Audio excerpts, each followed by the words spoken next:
अस्सलाम वालेकुम। Grade 5 it's our Urdu lecture. हमारा टॉपिक था हम इसकी रीडिंग भी कर चुके थे और एक्सरसाइज भी कर ली थी। आज हमारा इसका एक लास्ट क्वेश्चन रहता था, दिए गए शेर की तशरीह अपनी कॉपी में तहरीर करें। अब यह जो शेर है इसकी आपने तशरीह अपनी नोटबुक पे लिखनी है। नीट शेर है हमारा, हर चीज़ में है खुदा की हिकमत, हर शय से अयां है इसकी कुदरत। अब हम इसकी तशरीह देखते हैं।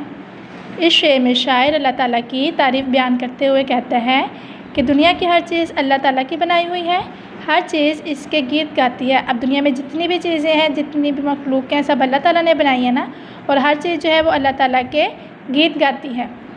कोई भी चीज़ बेमकसद पैदा नहीं की गई, हर शय से अल्लाह ताला की कारीगरी ज़ाहिर होती है।